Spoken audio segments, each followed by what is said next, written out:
పాత నిబంధనలో నేను వారి మధ్య నివసించున్నట్లు నాకు ఒక మందిరాన్ని కట్టమన్నాడే. ఆంగ్లంలో దాన్ని ఏమంటారని చెప్పాను? ట్యాబర్నాకల్. క్రొత్త నిబంధనకు వచ్చేసరికి ఒక అద్భుతమైన వచనం తెలుగులో ఉంటుంది. దాని రహస్యాన్ని ఒక్కసారి మాట్లాడుకొని ముగిద్దాం. మనకు బాగా తెలిసిన మాట అది. యోహాను సువార్త 1వ అధ్యాయము 1వ వచనం. ఆదియందు వాక్యము ఉండెను, వాక్యము దేవుని యొద్ద ఉండెను, వాక్యము దేవుడై ఉండెను. చాలు. 14వ వచనం. ఆ వాక్యము శరీరధారి అయి కృపా సత్య సంపూర్ణుడిగా మన మధ్య నివసించెను. ఆ ఒక్కటి చాలు. జాగ్రత్తగా ఆ మాటను చూద్దాం. 14వ వచనం. ఆ వాక్యము శరీరధారి అయి కృపా సత్య సంపూర్ణుడిగా మన మధ్య నివసించెను. నివసించెను నివసించెను నివసించెను అనే తెలుగు పదాన్ని డ్వెల్లింగ్, డ్వెల్ట్ అని ఆంగ్లంలో బైబిల్స్లో వాడుతూ ఉంటారు. కానీ యోహాను సువార్త ఒరిజినల్గా రాయబడింది గ్రీకు భాషలో.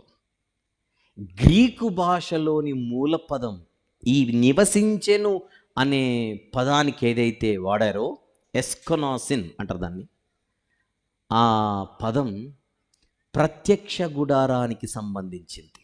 దాన్ని కరెక్ట్గా ఇంగ్లీష్లో తర్జుమా చేస్తే దానిని ట్యాబర్నాకల్ అని తర్జుమా చేయాలి. అంటే నేను మీకు అర్థం కావడానికి చాలా సామాన్యంగా మాట్లాడుతున్నా. తెలుగులో నివసించెనని మామూలుగా తర్జుమా చేశారు.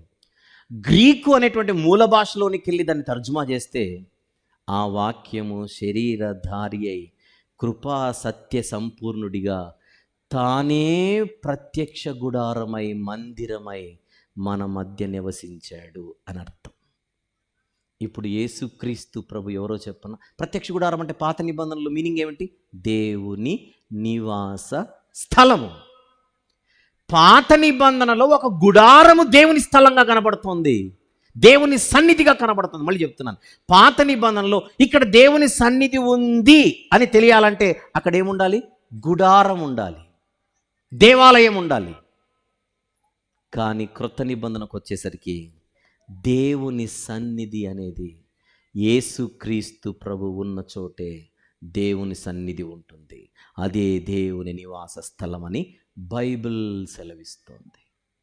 అంటే ఈరోజు మీరు, నేను, మనందరం దేవుని సన్నిధిలో నివసిస్తూ ఉండాలంటే మన జీవితంలోకి ఎవరిని ఆహ్వానించాలి? ఇదిగో నేను తలుపు నొద్ద నిలుచుండి తట్టుచున్నానని ఎవరైతే అన్నారో ఆయనకు తలుపు తెరిచి లోపలికి ఆహ్వానిస్తే దేవుని సన్నిధి మనలోనే ఉన్నట్టు. ఇది ఒక అద్భుతమైనటువంటి మర్మము, రహస్యం. యోహాను సువార్త 1:14 భక్తుడు సెలవిచ్చిన మాట. అంటే క్రీస్తు యేసు ప్రభువు లేని జీవితాలు దేవుని సన్నిధిలో ఉన్న జీవితాలు కాదు. ఆయనతో ఉంటేనే, ఆయన మనలో ఉంటేనే అది దేవుని సన్నిధితో కూడుకున్న జీవితం.